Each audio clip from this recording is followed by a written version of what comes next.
So, Berto, Black Mirror, it's been a long time since we've made episodes about it. We used to make an episode, I believe, about every single Black Mirror episode. Absolutely. And then I think we stopped in 2019. I didn't realize that Black Mirror has been on for almost 15 years. Okay, so when I went back and rewatched the Nosedive episode, thinking, well, that one's kind of a recent one. Yeah. That is from like 2015. 2016. 2016. Yeah. That's 9 years ago. Yeah. I was like, what? Yeah. So I thought it's been a long time, and I was watching season 7, which just came out on Netflix, and I thought, let's talk about it with Berto.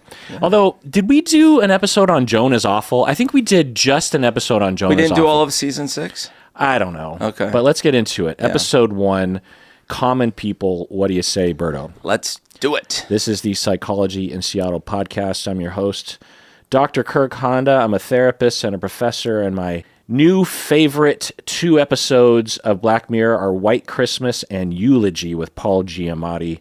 Who are you, Berto? My name is Humberto Castañeda, and I pick up skipped rocks. So episode 1, season 7, 2025, starring Rashida Jones and Chris O'Dowd, written by Charlie Brooker, the showrunner. I'm just going to quickly go through the plot. Amanda collapses from a brain tumor, played by Rashida Jones. She's not going to wake up, apparently. She's not going to regain consciousness. And Chris O'Dowd, the husband, is very beside himself, Mike and Amanda. A representative from a tech company called Rivermind shows up at the hospital. She's very nice, and she says that they can save her life, essentially, bring her back to consciousness, and that there's this new technology where they can make a digital backup of the region of the brain surrounding the tumor that is in her brain. And they can put that digital backup on the cloud, and they can take out the affected area with the tumor, which would normally be catastrophic to the individual in terms of their personality, maybe even kill them. But instead, they implant, I believe, an interface. They didn't really go into the details of the tech, but this is the gist of it. And then through that interface, they can transmit the original brain function from the cloud into the brain. Yes, so synthetic neurons that they can reprogram, basically. Well, the neurons are populated by data from the cloud. Yeah. You can't put the neurons and the computing data completely within the brain, so it has to reside in the cloud outside. But there's a subscription service, and it's not cheap for them. So it's kind of hard, but they get by. And over time, Amanda begins suddenly involuntarily speaking advertisements at her job in the middle of teaching class. She just breaks into an ad, which I thought was very effective as a device of the plot. Immediately, as soon as because they didn't explain it, right? Show don't tell. And as soon as she got into the ad, I'm like, oh, I know it. God fucking damn it. Those goddamn subscription services and those corporate boardrooms trying to squeeze every goddamn anyway. So in order to get her job back and get her life back, they say, well, you're on the premium plan, but you need the premium plus plan. Have you seen that Portlandia sketch? Oh, yes. With, I think it's Kamal Nanjiani, and he's saying, no, you need the everything plan. Yeah. That has, this, and this, but not this. Well, that's called the everything plan. Well, no, that's the ultimate everything. Yeah, you need the everything ultimate plan. Yeah. Anyway, so it's kind of that bullshit. Eventually... Oh, by the way, sorry. I just ran into that with credit cards because they have all these like perks and things, right? So you go through the list, and I just can I pay? How much do I have to pay? Give me the one that's got all the bells and whistles. But it doesn't work that way. It's always like, well, you can have this. So, you can have an Amex Platinum. It does all these things. Oh, that's great. It gives you points on this. That's great. Does it give me points like when I go to a restaurant or I shop for food? Well, no, you need the Amex Gold for that. Oh, but isn't the platinum better than the gold? Oh, yeah. It's more expensive, right? Yeah. But I don't get the points that I get with the gold? No. So I need both? Yeah. What? What? Yeah. So if you're at a restaurant, you use the gold, and if you're Yes, and then that's just the Amexes, but then there's other cards that give you and do you have different fees? Yes. So you have to pay for both. Yeah, so there's people out there that have like 30 cards and they min-max everything. Like, oh, this one's for gas, this one's for this one's for that. Yeah. It's really okay. Eventually, she's sleeping most of the day. It's unclear if it's a purposeful thing by the tech company to get them to pay for more, or if it's just that the interface only lasts for so long or something. Well, the sense I got is that they're stripping away computing time from the lower paying tiers to give it to the higher paying tiers. So if she were in a higher paying tier, she'd be awake all day. Exactly. Okay. Or more of the time because she's getting more compute time. Yeah. So she's getting more and more sleeping time. They kind of made it seem like depression, but it just seemed like being exhausted and tired. Yeah. And she's speaking more ads. Oh, and remember that there's also a geographic limitant that if they drive past a certain point and they're not on the plan plus whatever, she basically dies brain dead until they come back in range. Right. Kind of like the old days with your phone. Exactly. Coverage, yeah. Oh my God. Yeah. And then Rivermind starts offering this new program where you can dial up certain emotional experiences like bliss or right. I can't remember the other dials. Was it like sexuality? Yeah, there was that. There was calm. There was serenity, nonchalance. There was all these. Right. And so Mike, the husband, not only loves his wife and wants to help her, right, but he also is experiencing this slow death of his own life, his marriage, his attachment, his well-being. So he starts turning to live streaming, and then he starts turning to cutting off his fingers and his pulling out teeth. And on Dumb Dummies. Yeah. There is a Dumb Dummies site that basically people do dumb stuff and they get paid for it. Yeah. And this, of course, is not far off from reality. Nope. You have the mukbang people who will gorge themselves, right, and everyone watching. Well, let's talk about the mukbang thing while we're on. Yeah. Why? So explain what mukbang is.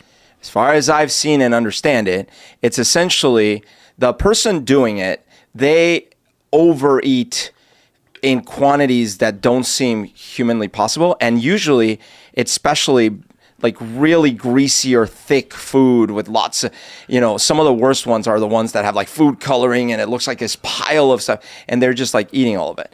And then for the viewer, it's like there's some sort of pleasure from seeing someone consume and consume and consume to the point of pain, maybe? I don't know.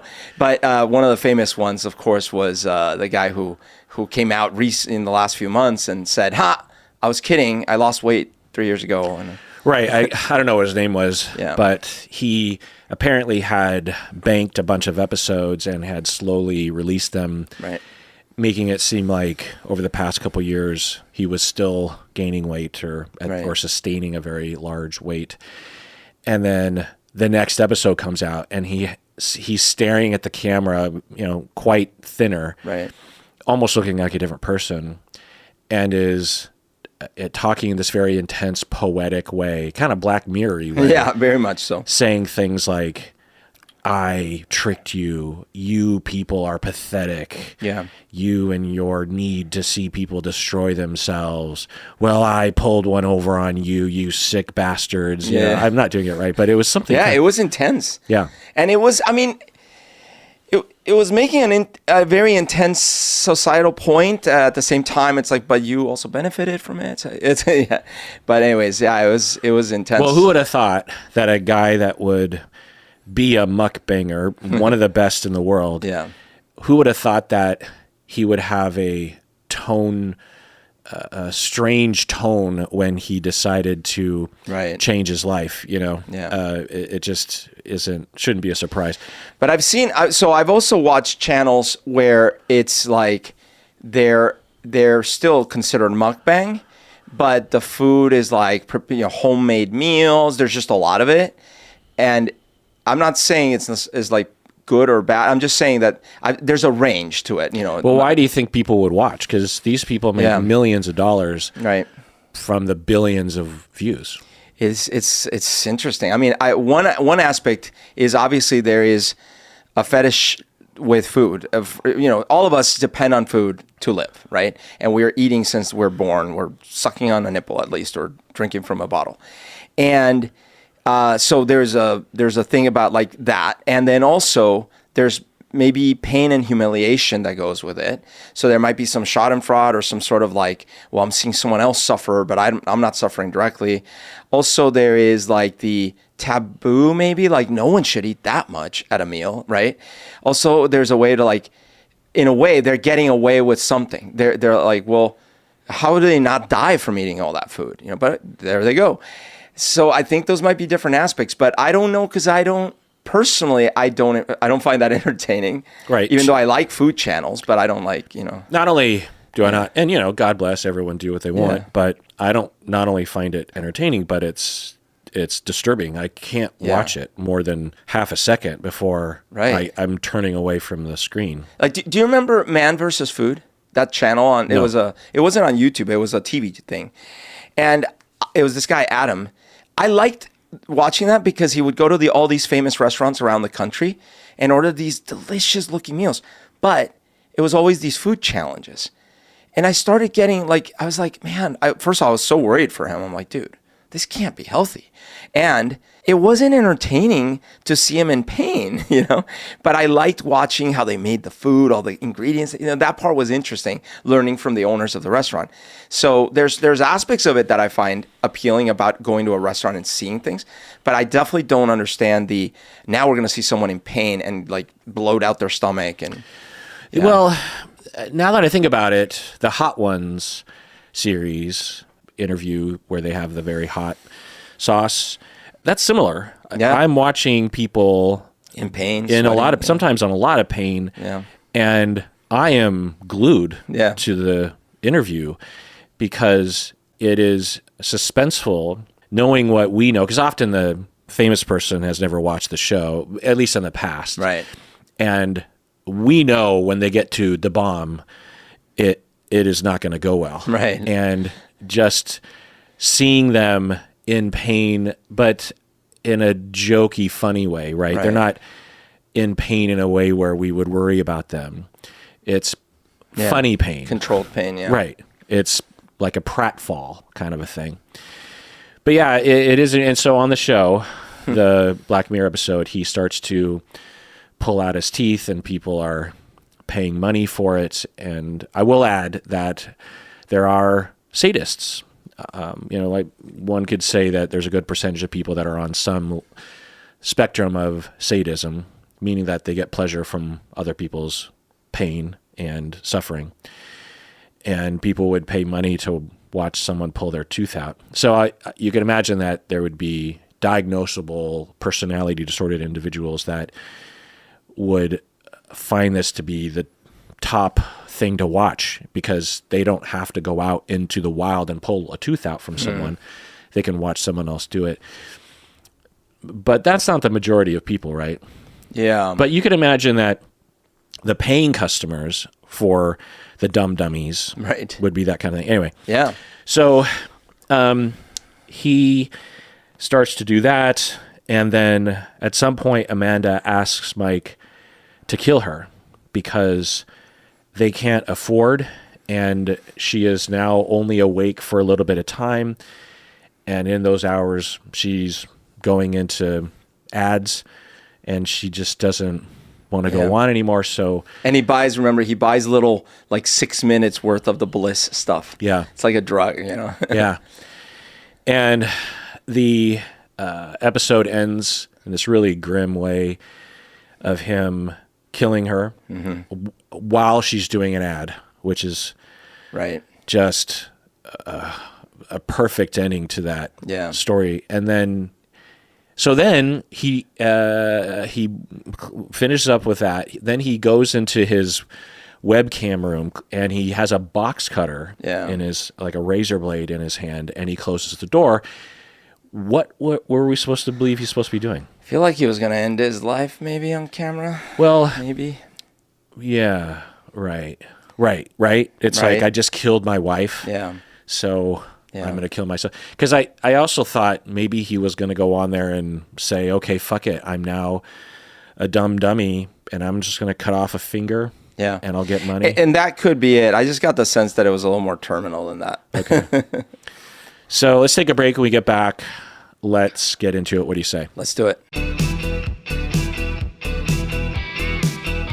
All right, back from the episode. So I'm going to ask you what you thought of the episode, but first I want to read some Reddit reviews. This review is from one person. They say, this episode summed up everything wrong with Black Mirror for me. What? None of it made any sense, and it was impossible to suspend disbelief. It was also really obvious and telegraphed everything a mile off. What? What do you think? This comment summarizes everything that's wrong with online commentary. Well, first of all, I happen to 100% disagree. I gave this one an 8, out of 10. I really liked it. I do have some complaints with it, but we'll get to that. I also gave it a 10 out of 10 in the Black Mirror scale. I tried to create this BMS scale. That's not how good the episode was, but how well it conforms to, let's say, the style of the series. Because, we've talked in the past, there were some episodes that are like, that's not really a Black Mirror episode. That's just like a horror episode, or that's just something. You know how that very first episode in Black Mirror we hated? The national anthem? Yeah. To me, that one is a bad example of a Black Mirror episode, right? So I'd give that one like a 2. But anyway, on the Black Mirror scale. And I would give it a 1 on the did I like it scale. But for what, I don't have to sell anyone on this. All I mean is that for me, this one checks all the boxes of what I like in a Black Mirror episode. They have a tech that is, futuristic, but not completely magical. Right? There's like, okay, if you assume this and this, okay. Number one. Number two, it is a black reflection. Black is not something we should use negatively all the time, but it is a bad reflection on society about a trend that we already have, right? So there's that. Number three, it deals with kind of realistic emotions and people's relationships, right? And then for me, when I put those things together, I'm like, yeah, this one checks my boxes. Okay, well, let's see how the rest of the episodes. Sorry, and the last thing that I'm pissed off about that comment is that, because he says like, well, this one I hate, but he also says that it is telegraphed. And I'm like, this one's not a murder mystery. Yeah. There's nothing to, that's a dumb comment. Yeah. I wanted it to be a twist. Yeah. It's funny that you assume it's a guy. Here's another review. This episode isn't just bad, it's an insult. An insult to storytelling, to logic, to viewers with functioning brains, and to the legacy of what Black Mirror used to be. Oh my God. The husband was a passive, pathetic excuse for a human being. His wife's life is on the line, and he does nothing. No second job, no side hustle, no crowdfunding, no DIY solution, just endless blank stares and emotional impotence. What do you think? Did they watch the episode? I think they didn't watch the episode. That's literally the opposite of what the episode was. I think it's an incel that's saying shit like that. I think so. Yeah. Okay. So I gave this episode a 9 out of 10. So this is a scale of just a television episode. Yeah. Or even, it's funny. I suppose television, there's a lower bar for greatness, but I don't know if that's true exactly, because some television episodes are absolutely up there with the best movies of all time. Yeah. So anyway, in terms of my scale on IMDb, I will give a 7 to a movie or a TV show or episode that I found to be great. I liked it. I would recommend it. An 8 is like beyond, it's like, whoa, not only was it good and watchable, but it was very good. 9 is like some of the best stuff I've ever seen in my life. 10 is just like, the top. Anyway, so I found this episode to be very, very good. Nice. I don't know if it's just like recency bias or something. It had great writing. Yeah. It was very moving. It felt very real. Yeah. It was very grim. I like a good grim story, and it made sense. It wasn't like contrived or it doesn't cut corners on the ending. Meaning there's no like twist of happiness, you know? Yeah. I agree. I mean, I gave it an 8. I have a couple things, but in general, I'm right there with you. And that scene where that final 5 minutes of them deciding, and she has the bliss or the calm, and she's happy. Yeah. You could just see the seconds running out. Right. And then she's laying on the bed and then instantly goes into an ad, and just how great the acting is and how the writing, it's just some of the best stuff you've ever seen on TV, in my opinion. And to me, as you were saying, it's very Black Mirror, a likely future, unless there's government regulation, by the way. It also kind of touched me in that for Mike, there's that why in the road as a content provider as to how far you're willing to sell yourself out for money. Right. You know? And every content provider, especially on YouTube, but maybe all content providers, have that decision tree of like, well, here's what gets clicks, but am I willing to go that far? Is it a good move financially? Is it a good move morally? Is it a good move sustainability wise, you know? And I don't know, in a way, a lot of these types of movies and TV shows, you know, like Don't Look Up, it's a cartoonish, Twilight Zone-y kind of version of reality, but it somehow touches on things that it's strange that it touches on that, you know. And so it kind of touched on that for me. One question: did you when you know how a lot of times when the episodes start, it's, especially if you haven't read anything online about them, which of course I never would because I like to be surprised. You're always kind of guessing, oh, what's going to be, like, what's the thing, right? And you're watching these Black Mirror episodes unfold, you're still not sure what's the thing that's happening. So in the early parts of the episode, I was thinking, because they go to that bar to celebrate their anniversary, and it's like juniper, so it reminds you of Saint Junipero from the... Yeah, I'm getting actually kind of tired of the eggs. The references? The Easter eggs, yeah. Oh, okay, so I kind of like their universe. The USS Callister episode this season, when she's in a coma, she's at the San Juniper. Yeah. It's like, okay, because it kind of pulls me out of it. Honestly. Oh, it does? Yeah, there's stuff in the background. There's like posters. And I kind of like it in the way that the Alien stuff, the franchise, they kind of like, okay, it's that company, and then that, I don't know. Well, that would make sense. Universe, if it is a universe, then great.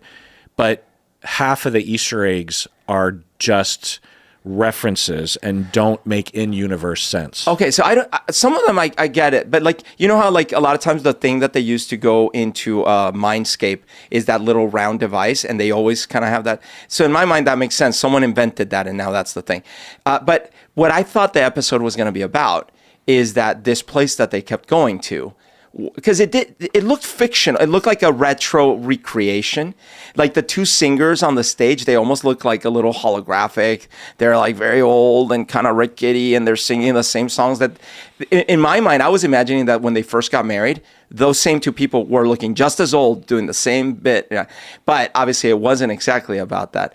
So I'm wondering if you also thought that it was going to be about a simulation. No, we've ran into this before, that I don't know if it's just I'm dumb or something, but I don't watch typically with that mindset of, ooh, what's it going to be? I see. I'm just watching. Yeah. Especially if it's well written and convincing, like a episode like this. I'm just in their world. Mm-hmm. I'm identifying with both Mike and Amanda, and imagining, I guess, kind of like, what if I were their friend, or what if I was Mike, what if I was Amanda, or what if I was the representative from the company? She was written and acted in a way that represented not an evil corporation. This was a corporation that was offering something voluntarily. And she was a client too.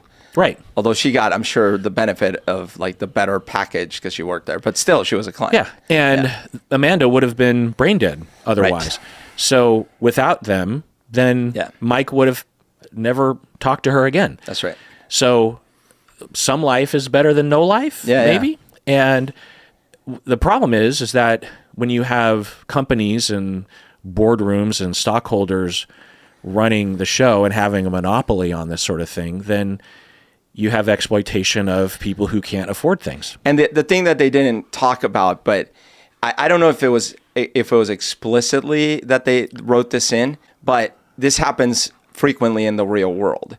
A startup has a good idea, they have a new tech, but as soon as they start trying to scale, it doesn't necessarily make financial sense for them.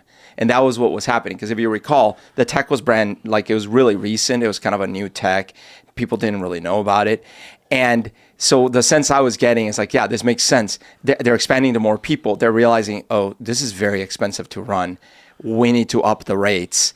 What can we do? Okay, well then slash this, do that. Okay, and that made sense. Like you're saying, it was realistic. Unfortunately, because that's literally what happens, right? Like people are like, that's why everything comes out with like, okay, well now there's a new tier. If you don't, like Amazon is the worst at this, right? They're like, okay, well if you don't want ads, pay for this. And then now they're like, well, okay, you're still gonna get ads even if you're paying for this. Yeah. Yeah. So yeah, I agree with you that it was well written in that sense. It was the characters definitely felt relatable. Yeah, and we should admit that Psychology in Seattle has a paywall for Patreon stuff and for YouTube member videos. We're like Rivermind. That's right. Some people can't afford, and they will say, I can't afford that. But if they can't afford it, they can turn to certain financial solutions, like and they have to sit through the ads. You know what I mean? So if anyone is out there thinking, well, Kirk, as I was watching it, I'm thinking, well, there's another side to it, and people will complain about Netflix or Amazon doing these kinds of things. And it's hard to know because we would have to know the big picture and the micro financing for these things. But on one level, it could just be squeezing the consumer because they have a monopoly. Netflix doesn't anymore, but Amazon does in a lot of ways. And they just can. And the people who benefit from that are the owners and the stockholders, and they get all this money and they're just squeezing it out of the poor and giving it to the rich. Another way of looking at it, like, when it comes to airlines, people will complain about airlines nitpicking this and that. Like now they charge you for a meal. They didn't used to do that. And now they charge you to have a little bit of leg room. And they didn't used to do that. Now they charge you to check a bag. And they didn't used to do that. Well, the understanding that I have about the model for airlines is that the consumer buys purely based on price. Yeah.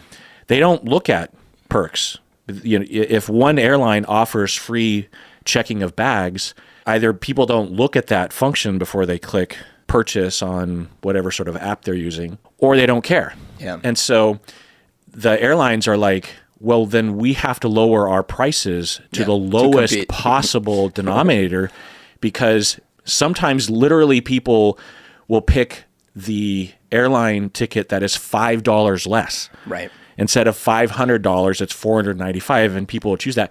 So the airlines are like, well, we got to shave off every possible dollar. That's right. Now, airlines are bastards a lot of the time.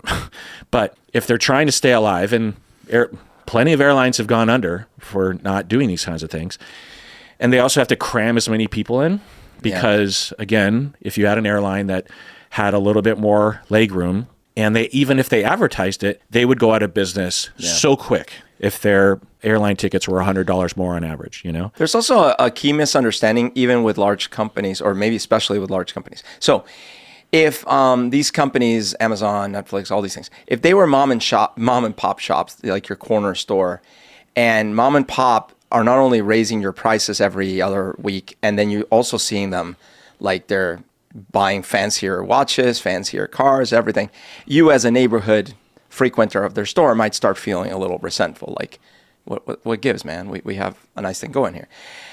The difference is these companies have a fiduciary duty to their stockholders to always increase the stock value.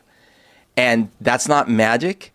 That only comes from either cutting costs or increasing revenue, right? Right. And so, like, if we want a different system, we should vote in that way, because the system that we have, the system that has stock markets, that have publicly traded companies, have built-in mechanisms that's what's going to happen. Unless they have stock owners and a board of directors that creates balance, because you can make a case as a board of directors that sustainability and brand loyalty are important investments for the future and might net not immediate dollars, but will net dollars 10 years down the line. And to be fair, they do, not all of them, but most of them take those things into consideration, which is why you don't see a doubling of the price overnight, right? It's more like, okay, let's raise it by $2. We'll see what happens, right? I'm not defending them in that sense. I'm just saying there are people in these boardrooms going like, well, we need more money because the stock's been flat for 3 years. Totally.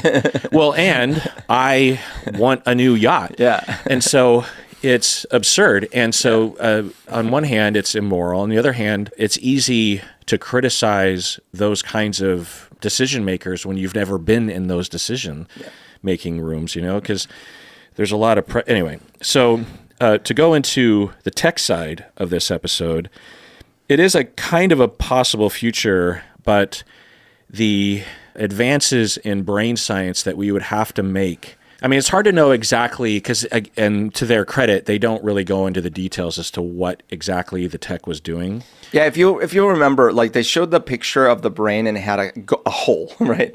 And they're like, we're going to fill this in with synthetic material, and then this is going to connect to our cloud.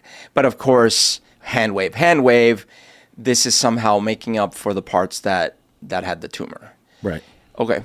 But it's clearly more than that because you're able to influence the whole brain at that point, right? You're able to send feelings of this, that, and the other thing. Like you would think if you were really only replacing you're really only able to influence those neurons. But that was more, they were doing more than that. Yeah, I actually hadn't thought about that. Yeah. That's true. Or maybe there's a way to create a cascade effect. Yeah. I don't know, but that would. It's hand wavy. But if we don't look at that part of it, yeah, which is a problem, even if this is a possible future, we are not going to see this in our lifetime. You're probably right. Now, I do have a couple of thoughts. So Sir Roger Penrose is the guy that's most known for advocating this concept that, hey, it's quite possible that consciousness and some of the higher level functions of our brain are only possible due to the quantum interactions. But there's also a lot of people that, contradict that.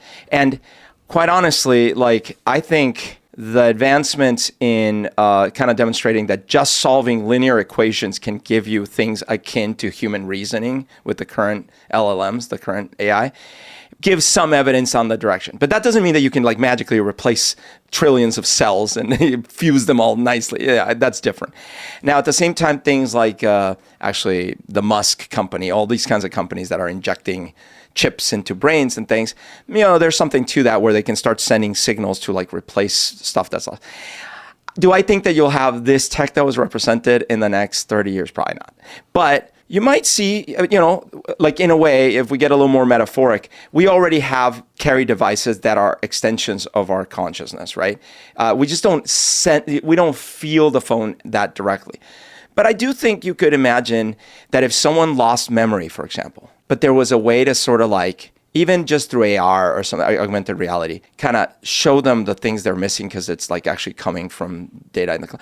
You could imagine stuff like that. But anyways, I mostly agree with you that, but I still liked the fact that it feels like a thing that you could imagine, right? It doesn't feel magic. Right. No, it's also possible, and again, they didn't go into this, that the region of the brain that they were showing us is not critical to her personality. Right. The way it looked like a region of the brain that's associated with movement, actually. So it could have just been enhancing movement, which is much easier to do than changing your executive function, your personality, your emotions, this kind of stuff. Now, I will say, though, even if we did go the quantum route, there's plenty of precedent, which maybe goes to the thing that you don't like, but there's plenty of precedent in other Black Mirror episodes where the thing powering the simulations is a quantum computer. Yeah. So maybe their cloud has quantum computers. Yeah. But it doesn't really matter because it's close enough to plausibility to create the backdrop for a compelling human story. Let's take a break. We get back. Let's talk about some social critique in addition to what we've already said. What do you say, Berto? Let's do it. All right, we're back from the break. So what does this say about our society beyond what we've already said? Okay, so two things. Oh, well, many things, but two things that come to mind for me. One of them is I got to tell you how rageful I felt when she started saying things that were obviously ads. Because as we can all relate to, we remember when was it, 2015 or 13 or something, when all of a sudden we all started noticing that our Facebook feeds had ads for things we had been discussing with other people. And then there was a big scandal where, yes, the phone was listening and it was passing that data along to the apps, and Facebook was literally tailoring ads based on conversations you were having with. It's insane. So I'm like, oh my God, that's literally like a thing, right? Second, initially they're kind of subtle. Like in the first couple scenes, she's like, I forget, he's like, oh, I'm kind of feeling tired. It's like, oh, there's something you can try that blah, blah, blah, that boosts your energy. It's like, huh? And you could see it like actually being, if they kept it subtle enough, they could make it more effective and less obtrusive, but still like egregious. Anyways, I was just so upset, and let alone the fact that like meaning that they could integrate the ads more seamlessly and less detectable, right? But like, they didn't do that. Because, for example, like if you and I are talking casually, and all of a sudden, and you're like, yeah, I was feeling kind of tired yesterday. I'm like, you should try Ultra Boost. They have a 10% more data. I mean, they did that a little bit in the episode, right? But then it got full on, very noticeable. But imagine that instead, you and I are having the same conversation. You're like, I was feeling a little tired yesterday, and I fully naturally, I'm like, dude, that reminds me, like a month ago, actually, I was that. And then I tell you a story that happened to me, quote unquote. And you're like, oh, I'll try that out. Yeah. You will never know that would be another interesting Black Mirror episode. Exactly. For my character, in that I wouldn't know. Right. Maybe everyone is half talking to me through ads. Right. And we would never know, never know. How would we know if someone just preferred that soap over the other soap? That's right. Or otherwise. And why? Right, exactly. And how would I know what I want? Right. So I was kind of grateful, even though I was rageful, I was grateful that they were overt, because then I can tell. Right. You would almost imagine regulations passed in that universe where they're like, well, it's got to be obvious, otherwise it's illegal. Yeah. It's like how in print media or other, even on YouTube, there will be a little banner that will say, this is an ad. Right. Yeah. And so you get, so that's one thing. And then the other thing was obviously the dumb dummies aspect to this. Now, on the one hand, it's tricky when you go to combine concepts in an episode, because it's sometimes easier, cleaner if you have your audience focusing on the main key point of the story, right? So this one I thought was a bit of a bold bet, that they were like, okay, we're going to tackle two topics here. One is like this societal aspect of this kind of like voyeuristic sadism or whatever, and then the other one's like, yeah, what if we could replace someone's blah blah blah? And then they did it they balanced it well, I thought. Yeah. And yet, oh my gosh, again, I just felt a lot of rage in this episode, because the humiliation, I could feel him going like, I gotta do this. And he wears his mask, and eventually he's like, fine, I gotta take the mask off. And then at work, it becomes toxic. And then it's just, parentheses. I gave this one a 6 on the Final Destination scale, 6 out of 10. Do you know what the Final Destination scale is? Yeah. Yeah. So, when he's attacking the dude and he walks backwards and the machine runs him over. Yeah. That normally would drive me nuts, because I hate when they do that. But at least it wasn't a bus on a city street. It was like in a construction zone. It's actually more believable that an industrial accident would happen when people are fighting in the middle of. But anyways, that's why I was. Either way, I thought, oh my gosh, this feels totally relatable, that people in desperation, because that's the thing, that one stupid comment that you read assumes that he has all these choices in this reality that we're observing. He's like, why doesn't he get a higher paying job? Why doesn't he get 6 jobs? Yeah. Why doesn't he make his own cloud powered? Like, what? Yeah. Yeah. And what do you think all of the people in poverty are doing? Yeah, well, they're not pulling themselves up by the bootstraps. Yeah. That's what they're not doing. Yeah. Yeah. And so I felt that. I felt his desperation, and the fact that, yeah, you would do anything for someone you love. Right. And when he's realized, and then another thing, the subtleness, because you show he smiles and he's missing the tooth, and you're like, oh. Yeah. So painful. Yeah, so I'm just going to rattle off. We've already talked about a lot of these, but one category of social critique are subscriptions. And other subscriptions that I thought of that was related to this is, it's one thing to sell a subscription to Netflix or to buy YouTube Premium where you don't have to watch ads, that kind of thing. Right. That is, to me, not bothersome because how else is Netflix going to exist? Right. How else is it going to make things? So there's that. But then you have subscriptions on things where you're like, wait, what? Like BMW or Tesla or... Oh, you buy a new car and it's like, okay, now get the subscription. Right. Wait, I have monthly payments for my vehicle. Right. Because I've already shelled out. Let's just say you paid cash up front. Sure. I've already spent $50,000. Right. And now I have to pay $500 a month to have a function that I thought would be and you're purposely... Like, it's my fucking car. On top of insurance and tabs and taxes and all that. Yeah, I bought the fucking... It'd be like if you bought Netflix. Right. You know what I mean? Actually, that's a good point. It's like when you buy a Blu-ray or a DVD and you're like, okay, I own the movie now. Right. Well, you can watch it if you pay us $5 a month. Right. What did I just buy? Right. It's that kind of thing. And actually, to some extent, games have gotten like this a bit. How you go to the store, you pay $70 for a DVD, a Blu-ray. You take it home, you install it. It's done installing. Now you have to sign up to their monthly payment. Yeah. Because it's an online game. Yeah. And a lot of times these things aren't disclosed up front. I mean, I'm sure the big things like Tesla and BMW will have to disclose these things up front.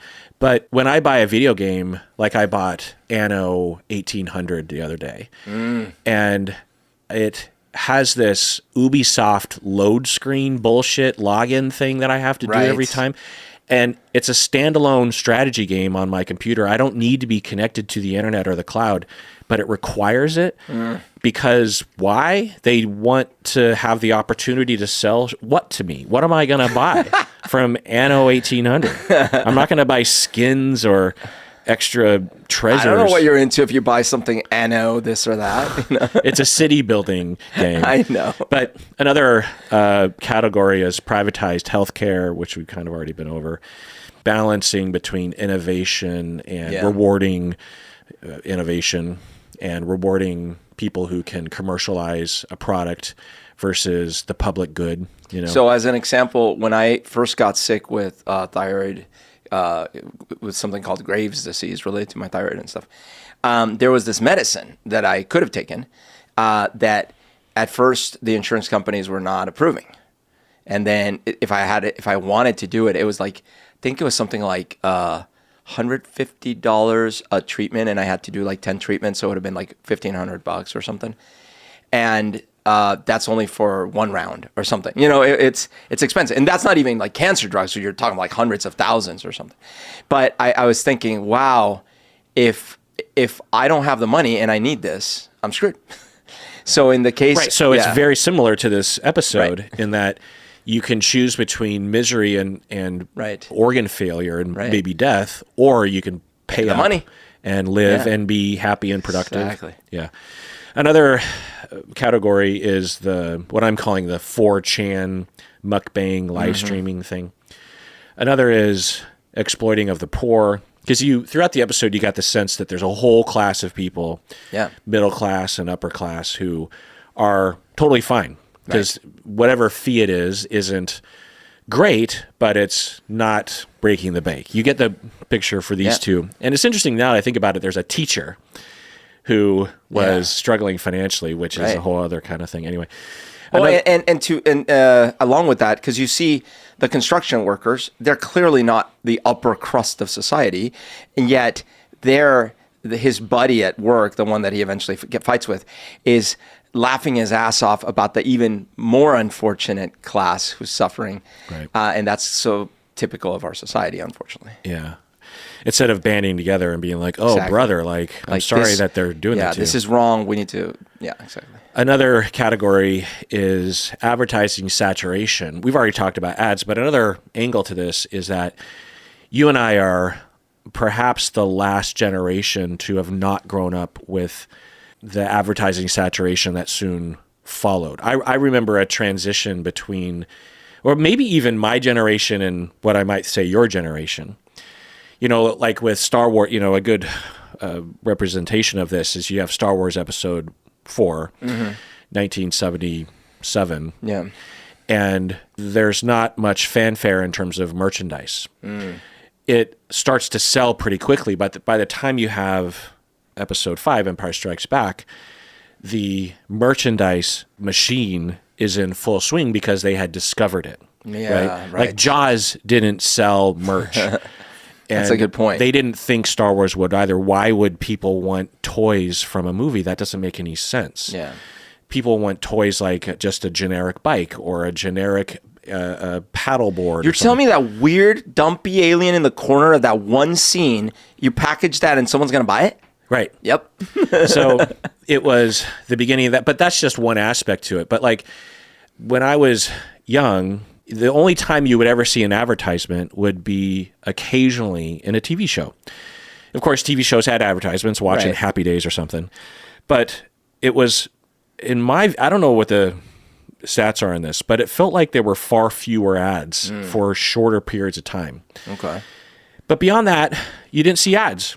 Billboards maybe every once in a while. But in today's world, of course, we all understand that if you're spending 6 hours on your phone, you're being shown thousands, millions of ads a day. It's and just websites, regular life. It's well understood. If you visit a random website, you're wrestling through clicking X and scrolling and scrolling through all this and it's just all over the place. Right. And how our attention is the commodity that we give in return for things that we want, right? And this episode, I think, the invasiveness of the ads is very upsetting. But if you took you and I from 1983 or even just 1990 and placed us in today's world, we would feel like the way we watch when we watch this episode. Yeah. I would say, my God. Yeah. So there's this internet thing. Okay, great. But how many fucking ads do you have to... Because I remember when banner ads were invented in the late 90s or something. And I remember me and a lot of us were upset about it. We're like, I don't want to have to look at a stupid ad. Annoying. Yeah, it's like I don't want to be subjected to that kind of invasive advertisement, and then you start getting spam and then pop-ups. Yeah, and it just felt like this is wrong. There should be laws against this. Right. We the people deserve to be protected from this kind of shit. You get a new computer and you boot it up for the first time, and you get you got to protect with this monthly subscription for the virus thing, and then you get the other pop up for you got to back up your computer if you don't back right, and it's a click click click, and now you just live with it. People expect it, and it's been normalized, and so I feel like there's a future in which there could be a commercialized service for brain function that would start to have ads. And for the first few years, there would be a little bit of a reaction, but eventually you just get used to it. And then this creeping normalcy of capitalism ruining our lives is just okay with us. Anyway, so that's another. Yeah. Another theme is the future of brain tech. And then another one that we haven't talked about is pet euthanasia. That is something that it touched in me in that there's... I'm forgetting that... Well, so in the episode, so with pets... As you know, when they start to decline and the vet starts to talk about euthanasia for your cat or dog or whatever. Oh, you're equating it to, I see what you're saying. Yeah. There's a decision that you have to make. Yeah. Do you want to spend $10,000 to maybe extend the life of your cat another couple years, which might work but might not, and the quality of life? And so when they are going through this, it's just one big example of that. And there are examples of actually going through this with humans as well. Yeah. You know what I mean? So it kind of had that theme. You know, if someone has a loved one where they've had those thoughts, or even maybe they are that person who has been consulted, they've sought consultation from a medical provider, and the medical provider is just like, well, we could do this thing, but it has a lot of side effects. Right. And it isn't guaranteed to work, and it could work, but it's pretty expensive, and your insurance doesn't really cover most of it. So what do you want to do? Yeah. And this episode is very much in line with Yeah, that. it's absolutely. Yeah. All right. Well, final word, Berto. So I'm going to tell you the two things I didn't like. One I already mentioned, but it was a minor one. It was when he pushes the guy and he gets run over by the tractor or whatever. I was like, okay, a little unnecessary, but it was okay because they were at a construction site, so fine. But the second one, why didn't he just drive her out of range? Why did he have to suffocate her and go through that final trauma? Would she die if that happened? She just turns off. Then fine, then suffocate, or just let her die off, or, without consciousness. I just thought, like, dude, no, you already showed us that all you have to do is drive 10 minutes and she's off. I just thought that was like, but now you could explain it. He's like, they're both desperate and it's almost like a ceremonial thing. And I guess he's like, and I'm going to go kill myself after this. But I was still like, not the way I would do it, you know? It reminded me of, there's this guy I used to know, and we were talking one time about zombie apocalypses. And he goes, and we're talking about like, oh man, how do you know if someone's infected? And he says to me, listen, the zombie apocalypse breaks, I'm shooting you right away. And I'm like, what? That's so unnecessary. I'm not taking any chances. So anyways, that's the thing. But overall, great episode. Yeah, 9 out of 10. Well, that does it for that episode of Psychology in Seattle. I would like to tell you about a new product of soap that I love. Oh. It is a wonderful product that I feel like everyone should buy. It has I'm a so wonderful. Curious. I say this as people probably just listen to me do a live read for something during the break, but your skin is looking so soft.